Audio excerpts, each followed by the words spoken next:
नमस्कार, न्यूज 18 राजस्थान देख रहे हैं आप। मैं हूं आपके साथ मनोराज सक्सेना। बुलेटिन की शुरुआत करते हैं इस वक्त की बड़ी खबर के साथ। निक्की हत्याकांड से जुड़ा हुआ बड़ा अपडेट ये कि निक्की हत्याकांड में पूछताछ लगातार जारी है। निक्की हत्याकांड में एक और खुलासा हुआ है।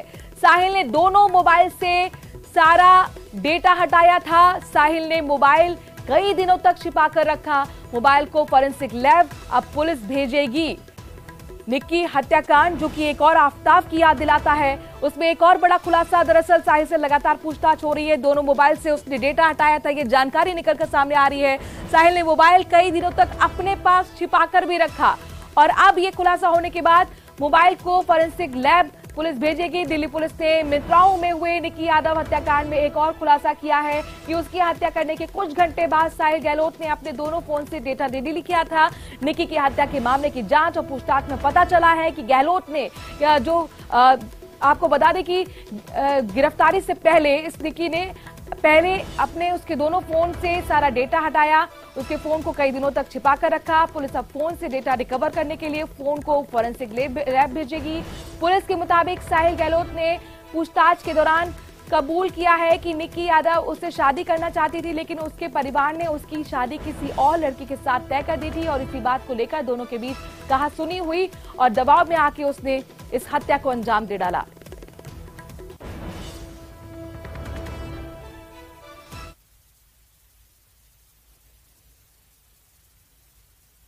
राजधानी दिल्ली में बदमाशों के हौसले बेहद बुलंद नजर आ रहे हैं। ताजा मामला उत्तर पूर्वी दिल्ली के थाना भजनपुरा इलाके के यमुना विहार से सामने आया है। मामूली विवाद में पड़ोसी ने ताबड़तोड़ फायरिंग कर कारोबारी वीरेंद्र कुमार अग्रवाल और उनके बेटे सचिन को गोली मार दी। दोनों की हालत काफी गंभीर है। पुलिस के मुताबिक पार्किंग विवाद को लेकर यह वारदात हुई। 10 से 12 राउंड गोली चली। फिलहाल पुलिस के आला अधिकारी मामले की जांच कर रहे हैं।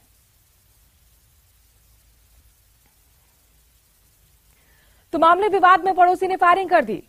तस्वीर आपके सामने, किस तरह की हलचल वहां पर बनी हुई। कारोबारी और उनके बेटे को गोली मारी। दोनों की हालत काफी गंभीर बताई जा रही है। दिल्ली में बदमाशों के हौसले बेहद बुलंद हैं। तस्वीर आपके सामने है किस तरीके से फायरिंग वहां पर पड़ोसी ने कर दी। मामूली विवाद से ये शुरुआत हुई और इसके बाद गोलीबारी में तब्दील हो गई।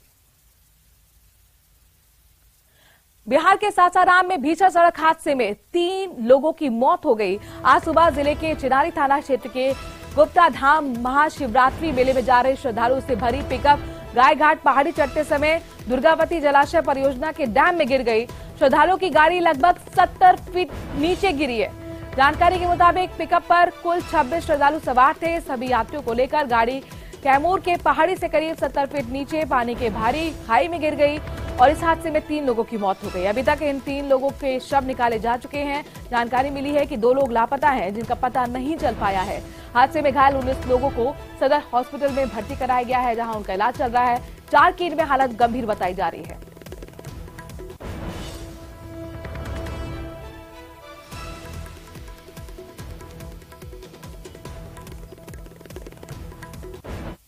राजसमंद से बड़ी खबर आ रही है, जहां पर खेत में काम कर रहे किसानों पर तेंदुए का हमला हुआ है।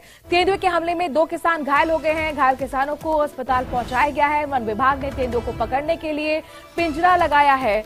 तो यहां पर तेंदुए का आतंक देखने को मिला। खेत में काम कर रहे 2 किसानों पर तेंदुए ने अचानक हमला बोल दिया। दोनों किसान घायल हुए हैं, जिन्हें हॉस्पिटल में भर्ती कराया गया है। फिलहाल वन विभाग की वहां पर टीम पहुंची हुई है और अब तेंदुए को पकड़ने की कोशिश की जा रही है। ये देखिए, आपको लाल घेरे में तेंदुआ भागता हुआ नजर आ रहा है और इसे पकड़ने के लिए अब वन विभाग की टीम वहां पर मौजूद है। पिंजरा लगाया गया है। ट्रैंकुलाइज करने की कोशिश होगी। घायल किसानों को अस्पताल में भर्ती कराया गया है।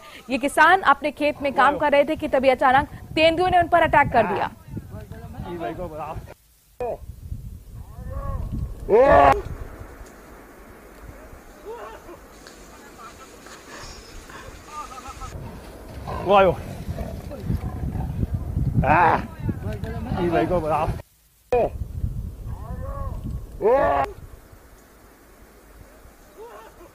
तो गांव के लोगों के बीच में, किसानों के बीच में दहशत का माहौल है। लोग खेतों पर जाने से डर रहे हैं। दरअसल यहां पर आप तस्वीरों में देख सकते हैं कितनी तेजी से तेंदुआ आता है और एकदम गायब भी हो जाता है। वन विभाग की टीम वहां पर पहुंची हुई है तेंदुए को पकड़ने के लिए, लेकिन अब तक सफलता हाथ नहीं लगी है। इस तेंदुए ने 2 किसानों पर हमला बोल दिया जब किसान अपने खेत में काम कर रहे थे। ऐसे में दहशत का माहौल है।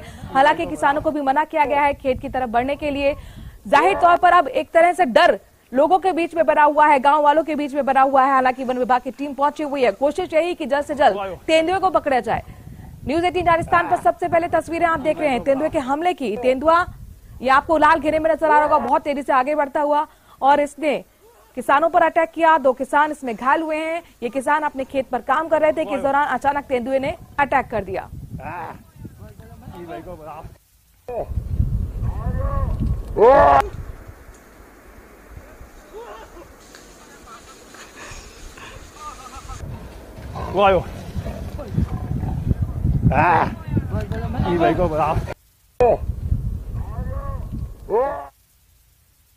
बीकानेर से बड़ी खबर आ रही है, जहां पर मंदिर मार्ग का नाम बदलने के मामले ने तूल पकड़ लिया है। देवी सिंह भाटी की धमकी के बाद अब गोगा मेड़ी का चैलेंज। सुखदेव सिंह गोगा मेड़ी ने खुली चेतावनी दी है। देशनोक नगर पालिका चेयरमैन को ये धमकी दी गई है। चेयरमैन ओम प्रकाश मुंडड़ा को सुधर जाने की चेतावनी दी गई। एक भामाशाह के नाम पर मां का नाम बदला और चाहते हैं चेयरमैन। इसके साथ उन्होंने ये तमाम सवाल किए। कांग्रेसी पार्षद भी नामबद हो गए हैं। पालिका के उपाध्यक्ष पार्षदों के साथ बैठक और धरने पर 3 दिन पहले आपको बता दें कि पूर्व मंत्री देवी सिंह ने खुली धमकी दी थी।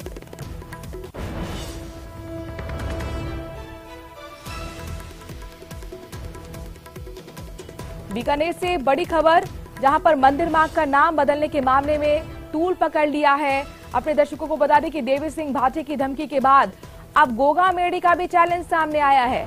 सुखदेव सिंह गोगा मेड़ी ने खुली चेतावनी दी है।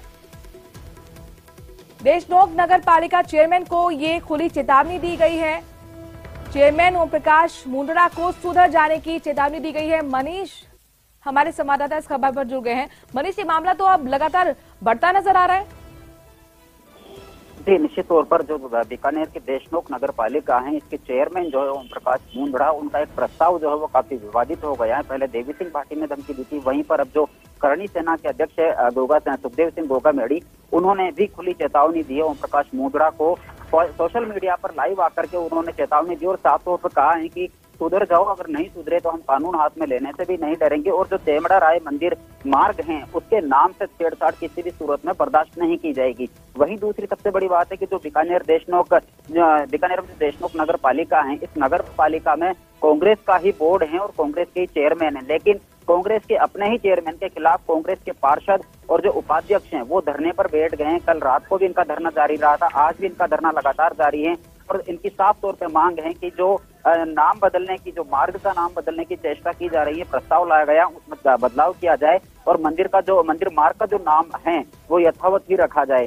सबसे बड़ी बात यह है कि जो एक भामाशाह है, उनके जरिए इस रोड को बनवाया जाना था मंदिर मार्ग की, उसी को लेकर के जो चेयरमैन है ओम प्रकाश मुंडड़ा, उन्होंने ये प्रस्ताव लेकर आए और ये कोशिश की है कि जो मंदिर है उसका नाम, मंदिर मार्ग है उसका जो नाम है वो उस भामाशाह के नाम पर रखा जाए। लेकिन इसको लेकर के अब जो विरोध है वो काफी प्रखर हो चुका है, बहुत ही मुखर हो गया है और निश्चित तौर पर कहीं ना कहीं ये जिस तरह से चेतावनी दी जा रही है उससे प्रशासन है उसको भी समय रहते इसमें जो है जानकारी ले लेनी चाहिए। जी, लेकिन इन सबके बीच में मनीष, ऑकवर्ड सिचुएशन तो कांग्रेस के लिए हो गई है। कांग्रेस के चेयरमैन, कांग्रेस के पार्षद, लेकिन दोनों एक दूसरे के खिलाफ।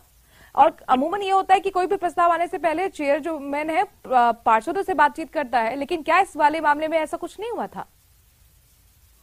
देखिए, जो प्रदर्शन पे बैठे हैं कांग्रेस के उपाध्यक्ष और पार्षद, उनका सीधा आरोप है कि जो चेयरमैन है वो अपनी मनमानी कर रहे हैं। और सबसे बड़ी बात जो है, देशनोक करणी माता का जो मंदिर है ये पूरे राजस्थान ही नहीं बल्कि देश भर में लोगों की आस्था का प्रतीक है और यहाँ जो तेमड़ा माता जो मंदिर है, इस मार्ग का जो नाम है उसको बदलने की चेष्टा की गई है। तो उसको लेकर के जो माता के जो भक्त हैं, करणी माता के जो श्रद्धालु, उनमें कहीं ना कहीं। चलिए मनीष, बहुत बहुत शुक्रिया। तो मंदिर मार्ग के नाम बदलने पर अब ये मामला लगातार तूल पकड़ता जा रहा है, विवाद अब तेजी से बढ़ रहा है। बढ़ते आगे, भरतपुर से बड़ी खबर आ रही है, जहां 2 युवकों के जले शव मिलने के मामले में अपडेट ये है कि कामा विधायक राज्य मंत्री जाहिदा खान पहुंच चुकी हैं घाट पर। मीका मृतकों के परिजनों से मुलाकात भी कर रही हैं। आज दोनों के शवों को आपको बता दें कि सुपुर्द खाक किया जाएगा। चप्पे चप्पे पर पुलिस बल तैनात है।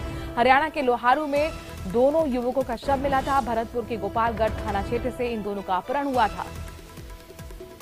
कामा विधायक राज्य मंत्री जाहिदा खान पहुंच चुकी हैं। इसके साथ साथ अपने दर्शकों को बता दें कि वो परिजनों से मुलाकात कर रही हैं। दरअसल परिजन प्रशासन के सामने कई मांग रखे हुए हैं और उसी को लेकर अब ये बातचीत का सिलसिला शुरू हो गया है। चप्पे चप्पे पर पुलिस फोर्स तैनात की गई है ताकि किसी तरह की कोई स्थिति वहां पर ना बिगड़े। हरियाणा के लोहारू में इन दोनों युवकों का शव मिला था। जली हुई हालत में इन लोगों का किडनैप हुआ था भरतपुर के गोपालगढ़ से और दोनों पर गौ तस्करी का शक है। ऐसे में विशेष समुदाय गौ तस्करी से जुड़ा हुआ मामला काफी संवेदनशील है। दीपक हमारे संवाददाता जो लगातार सुबह से इस खबर पर अपडेट दे रहे हैं। दीपक, ताजा अपडेट बताइए।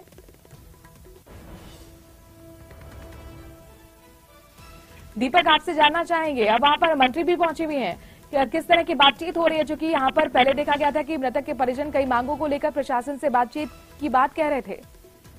देखिए, बिल्कुल राज्य मंत्री जाहिदा खान जो है वो यहाँ से कामा से विधायक भी हैं और ऐसे में अब वो वहाँ पर गांव घाटमी का पहुंची हुई हैं। परिजन जो हैं और आसपास के गांव के जो लोग हैं वो यहाँ पर पंचायत कर रहे हैं। राज्य मंत्री जाहिदा खान ने आश्वासन दिया है कि जो आपकी मांग है उन पर जो है विचार विमर्श किया जाएगा, लेकिन आप जो है ये जो सब हैं इनको सुपुर्द खाक कीजिए। लेकिन जो परिवारजन और गांव के जो लोग हैं, यानी कि नासिर का जो भाई है, उसने साफ तौर पर कहा है कि जब तक सभी आरोपियों की गिरफ्तारी नहीं हो जाती, जब तक जो है दोनों शवों को सुपुर्द खाक नहीं किया जाएगा। अब ऐसे में लगातार इनकी जो बातचीत है वो चल रही है। गांव में पंचायत का बैठी हुई है और उसमें जो राय मशवरा है वो किया जा रहा है। जुनैद के घर पर ये जो पूरी पंचायत है वो की जा रही है। खुद यहाँ पर जो राज्य मंत्री हैं वो यहाँ पर मौजूद हैं, प्रशासनिक अधिकारी जो हैं, पुलिस के अधिकारी जो हैं वो यहाँ पर मौजूद हैं, लेकिन अभी तक कोई सहमति इस पूरे मामले में जो है नहीं बन पाई है। परिजनों का यही कहना है, 4 मांग परिजनों ने रखी है। सबसे पहले उनकी मांग है कि सभी आरोपियों को गिरफ्तार किया जाए जिनके खिलाफ जो मुकदमा दर्ज कराया गया गोपालगढ़ थाने में, उनकी गिरफ्तारी हो। और साथ ही साथ उन्होंने 51 लाख रुपए का, दोनों जो मृतक हैं उनको मुआवजा राशि और सरकारी नौकरी की भी यहाँ पर जो मांग है वो की जा रही है। और साथ ही उन्होंने एक और मांग रखी है कि जो हरियाणा का बॉर्डर है वहां से इस तरह के जो लोग हैं मेवात में घुस करके इस तरह की जो वारदात है उनको अंजाम देते हैं, उनके खिलाफ कड़ी कार्रवाई की जाए। इसको लेकर के जो है बातचीत चल रही है, लेकिन अभी भी किसी प्रकार की समझाइश हो पाएगी। नजर बनाए रखिएगा दीपक, आपसे आगे अपडेट लेते रहेंगे। फिलहाल के लिए बहुत बहुत शुक्रिया। तो 4 मांगे जिसमें महत्वपूर्ण ये कि मुआवजे की मांग की गई है, सरकारी नौकरी की मांग की गई है और इसके साथ साथ बॉर्डर पर सुरक्षा की मांग की गई है और एक महत्वपूर्ण मांग ये भी कि यहाँ पर जो आरोपी है उनकी गिरफ्तारी हो। टोंक से बड़ी खबर आ रही है जहां पर नरकंकाल मिलने से सनसनी फैल गई है। हिसामपुर गांव के खेतों में ये नरकंकाल मिला है। ग्रामीणों की सूचना पर पुलिस मौके पर पहुंची। पुलिस ने नरकंकाल को कब्जे में लिया है। देवली अस्पताल की मोर्चरी में इस कंकाल को रखवाया गया है और अब पुलिस आगे की कोशिश करेगी कि आखिरकार इसकी शिनाख्त हो पाए और हत्या है या आत्महत्या इसके कारण पता लग पाए। तो एक नरकंकाल मिला है खेत में जिससे सनसनी, पूरे इलाके में दहशत का माहौल। ग्रामीणों ने इसकी जानकारी पुलिस को दी। पुलिस फिलहाल इस नरकंकाल को अपने कब्जे में ले चुकी है।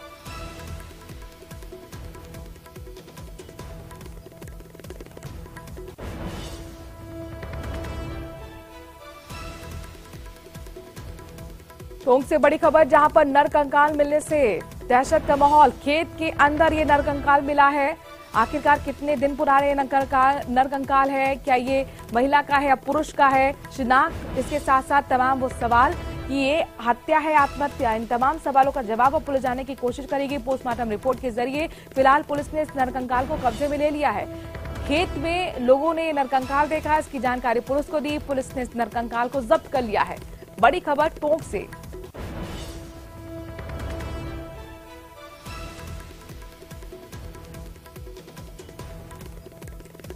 दौलतपुर हमारे संवाददाता इस खबर पर ज्यादा जानकारी के साथ जुड़ गए हैं।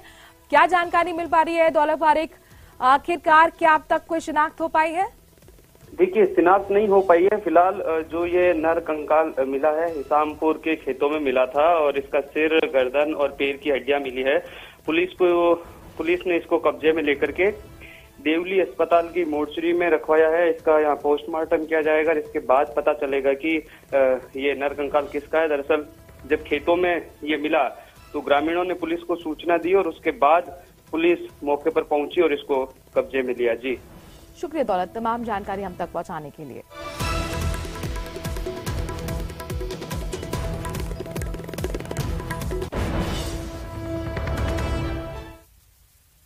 वहीं इस बीच जोधपुर से बड़ी खबर आ रही है। नकली नोट छपाई का भांडाफोड़ हुआ है। लॉरेंस के गुर्गे उमेश सिंह की निशानदेही पर यह कार्रवाई।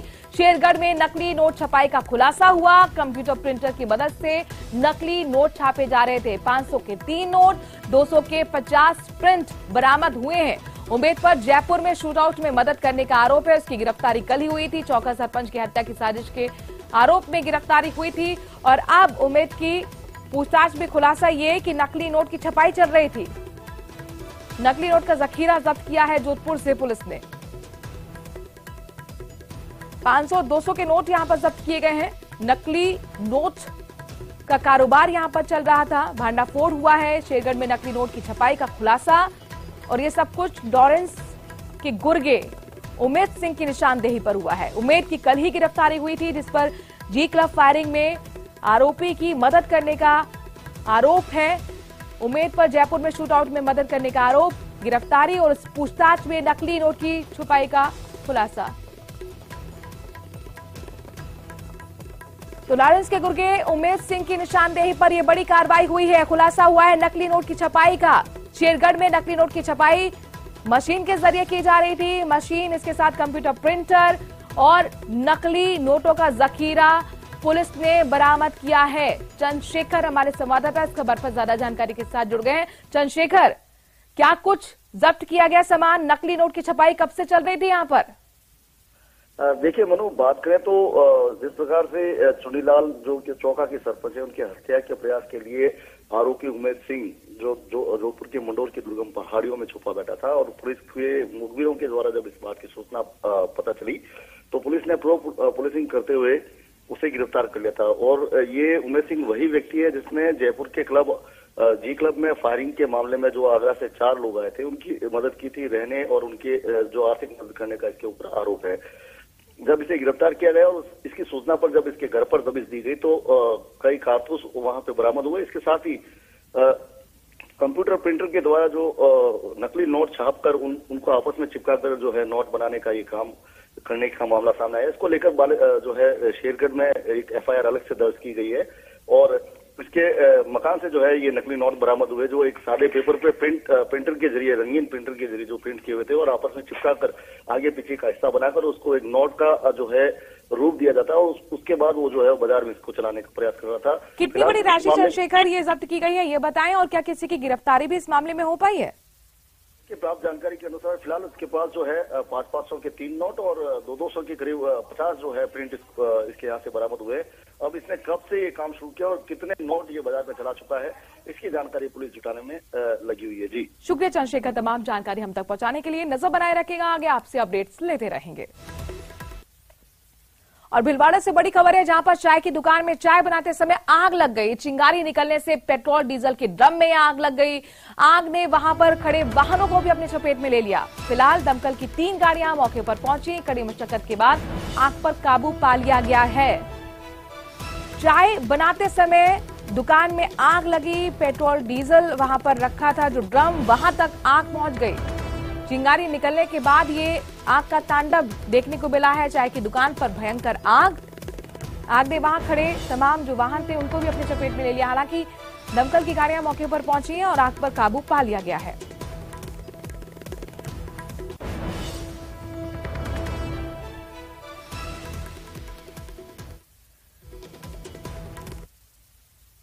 वहीं अजमेर से बड़ी खबर है, जहां पर जबरदस्त हादसा हुआ। ट्रेलर और टैंकर आपस में टकरा गए। इस टक्कर में आपको बता दें कि गैस का रिसाव हुआ और आग का तांडव देखने को मिला। टक्कर से गैस टैंकर में अचानक आग लग गई। आग से झुलसकर 4 लोगों की अब तक मौत हो चुकी है। पास से गुजरने वाले वाहनों में भी आग लगी है। यहां तक कि आसपास की जो बस्ती थी उसमें 12 मकान भी जलकर खाक हो गए। कड़ी मशक्कत के बाद आग पर काबू पाया गया। डराने वाली तस्वीरें आप देख सकते हैं, किस तरह से आग का तांडव। ऊंची ऊंची लपटें उठती हुई 12 से ज्यादा मकानों को आग ने अपनी चपेट में लिया। इसके साथ साथ जो वाहन वहां से गुजर रहे थे उनको भी अपनी जद में लिया है। 4 लोग जिंदा जल गए और खबर ये मिल रही है कि पहले टक्कर हुई दोनों वाहनों के बीच में और चूंकि गैस रिसा हुआ और लिहाजा वहां पर अचानक आग भड़की, जिसमें 4 लोग जिंदा जल गए। इसके साथ साथ जो वाहन वहां से गुजर रहे थे उनको भी इस आग ने अपनी चपेट में लिया। आसपास की बस्ती में बने करीब 12 से ज्यादा मकानों को भी जलकर खाक इस आग ने कर दिया। तो जीव तो सब हाथ रहे, कोई लोगों को पूछ रहा है तो मार कर ले बैठ जाए। हाँ यार खतरनाक आग लगी यार।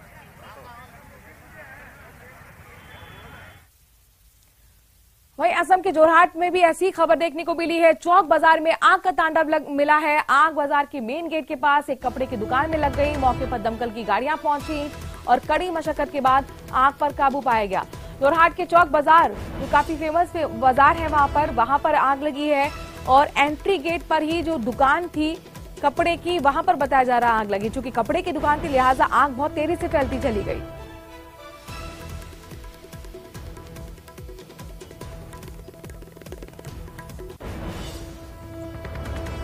तो मार्केट में आग का तांडव देखने को मिला है। असम की तस्वीरें, जोरहाट का ये बाजार और कपड़े की दुकान में आग लगी। देखते ही देखते पूरी दुकान को अपनी चपेट में ले लिया। वहीं महाराष्ट्र के भिवंडी में भी ऐसी ही खबर मिल रही है। पॉवर लूम कपड़े के कारखाने में यहां पर आग लगी। आग में जलकर कारखाना पूरी तरह से खाक हो गया। जो सामान उसके अंदर रखा था वो खाक हो चुका है। सूचना पाकर हालांकि फायर ब्रिगेड की गाड़ियां जो थी मौके पर पहुंची, लेकिन अभी तक आग कैसे लगी इसके कारणों का खुलासा अब तक नहीं हो पाया है।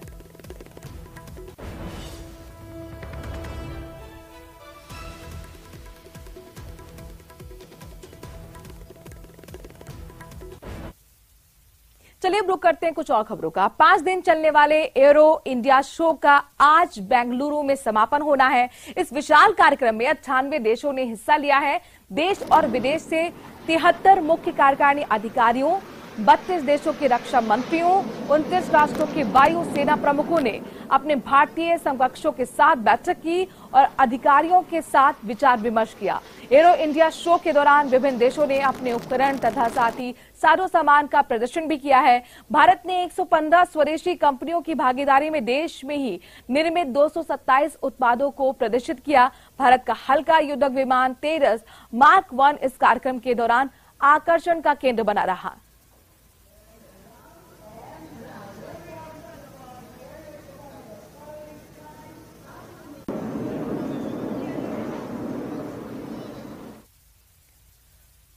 और गौरव बल्लभ कुछ बोल रहे हैं, उनको सुनते हैं। ये जांच से क्यों भाग रही है? और तो और अडानी ग्रुप ने जब एफपीओ, जिसको हम कहते हैं फॉलो ऑन पब्लिक ऑफर, जब एफपीओ इश्यू किया तो एलआईसी ने 300 करोड़ उसमें इन्वेस्टमेंट का भी हामी भर दी। अब आप बताइए, किसी कंपनी के 1.5 महीने में 44,000 करोड़ रुपए की जो इन्वेस्टमेंट है उसमें कमी आ गई। वो कंपनी 300 करोड़ रुपए एफपीओ में इन्वेस्ट के लिए तैयार हो जाती, और सेबी और वित्त मंत्रालय खामोश बैठे हैं। हम सवाल पूछते हैं तो उसको कार्रवाई से हटा देते हैं। तीसरी बात, और बहुत गंभीर बात बोलने वाला हूं, 2001 में केतन पारेख के जो घोटाला हुआ था उसमें जेपीसी हुई थी। उस जेपीसी में यह कहा गया कि अडानी समूह के प्रमोटरों ने शेयर बाजार में हेरफेर करने में सहयोग दिया। क्या यह चिंताजनक? तो अडानी मामले पर लगातार कांग्रेस आक्रामक है। आप देख रहे थे जयपुर में प्रेस कॉन्फ्रेंस करते हुए गौरव बल्लभ को तमाम सवाल बीजेपी सरकार से करते हुए। खबरों में आगे बढ़ते हैं, रुक करते कुछ और खबरों का। छतरपुर के बागेश्वर धाम में महायज्ञ का आज 5वां दिन है। पंडित धीरेन्द्र कृष्ण शास्त्री का दरबार में दूर दूर से भक्तों के आने का सिलसिला जारी है।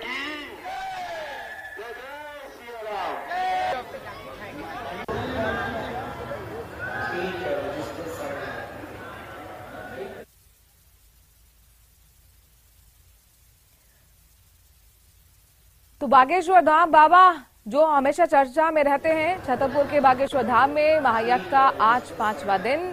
पंडित धीरेन्द्र कृष्ण शास्त्री का दरबार में दूर दूर से भक्तों के आने का लगातार सिलसिला जारी है। खास व्यवस्थाएं की गई हैं, भंडारे का इंतजाम श्रद्धालुओं के लिए किया गया है और ये बाबा लगातार चर्चा में बने हुए हैं। सोशल मीडिया हो या फिर मीडिया उस पर छाए हुए हैं।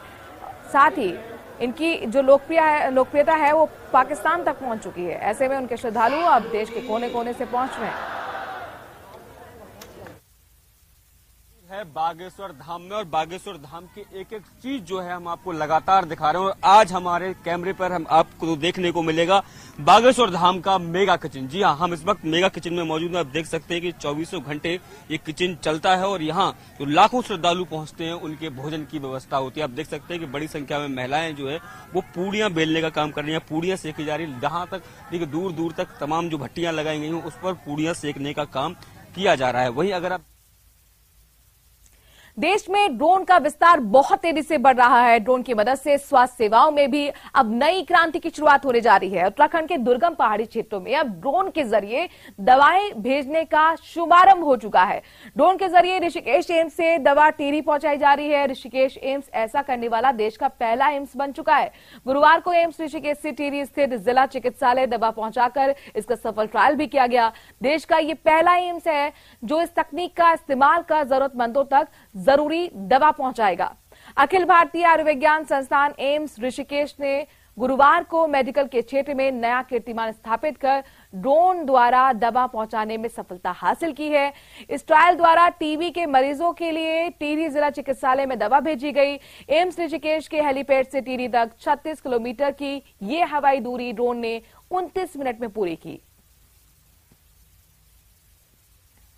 इसे यूज किया जा रहा है और देशों में, लेकिन हमारे कंट्री में एम्स में एक्चुअली ये पहला है। जी। जितने भी एम्स हैं उनमें ये पहली बार ये किया गया है और मुझे लगता है कि इसका एप्लीकेशन करना बहुत जरूरी है, इसे यूज करना बहुत जरूरी है। सिर्फ यही है कि सेफ रहना चाहिए। ऐसे जम्मू कश्मीर के कटरा से 97 किलोमीटर पूर्व में आज सुबह 5:01 पर भूकंप के झटके महसूस किए गए। राष्ट्रीय भूकंप केंद्र के मुताबिक रिएक्टर स्केल पर भूकंप की तीव्रता 3.6 दर्ज की गई। हालांकि इस भूकंप की वजह से अभी तक जानमाल का नुकसान नहीं हुआ है। बीते दिन देश के पूर्वोत्तर राज्यों में भी भूकंप के झटके महसूस किए गए थे। मेघालय में कल यानी 16 फरवरी को 3.9 तीव्रता का भूकंप आया था। राष्ट्रीय भूकंप विज्ञान केंद्र की एक रिपोर्ट के मुताबिक भूकंप सुबह करीब 9:26 पर आया था और इसका केंद्र पूर्वी खासी हिल्स में 40 किलोमीटर की गहराई में था। फिजी में 12वां विश्व हिंदी सम्मेलन का शुक्रवार को संपन्न हो गया। 3 दिन तक चले इस सम्मेलन के समापन समारोह में भारतीय विदेश मंत्री एस जयशंकर ने खुलकर हिंदी और उसके प्रभाव के बारे में जानकारी दी। विदेश मंत्री ने फिजी के राष्ट्रपति विलियम कैटोनिरवे का जिक्र करते हुए बताया कि किस तरह से उन पर हिंदी फिल्मों का असर पड़ा। जयशंकर ने कहा कि फिजी के राष्ट्रपति ने बताया है कि हिंदी फिल्मों ने उन पर गहरा प्रभाव छोड़ा है। उनकी पसंदीदा फिल्म शोले है। एस जयशंकर ने आगे कहा कि फिजी के राष्ट्रपति हमेशा इस गाने को याद रखते हैं कि ये दोस्ती हम नहीं तोड़ेंगे। जी ने जिक्र किया था हिंदी सिनेमा के प्रभाव के बारे में, तो मैं आपके साथ मैं ये भी शेयर करना चाहूंगा। जब हम लोग उस दिन मंच पे बैठे थे तो फिजी के राष्ट्रपति जी ने कहा कि हिंदी फिल्मों का मेरे पर बहुत प्रभाव है। मैंने बहुत फिल्म देखे, तो मैंने पूछा कि आप मुझे बताइए सबसे फेवरेट, आपका सबसे प्रिय फिल्म कौन सा था? तो उन्होंने कहा वो नो क्वेश्चन शोले। और फिर उन्होंने कहा, आप लोग सब बैठे थे सामने, तो उन्होंने कहा मुझे अभी भी वो गाना याद आता है, वो दोस्ती। हाँ, तो वो दोस्ती की भावना जो है हमने पिछले 2-3 दिन से अनुभव किया है और इसके लिए। और यहां पर रुक रहे एक छोटे से ब्रेक के लिए, जल्द हाजिर होते हैं।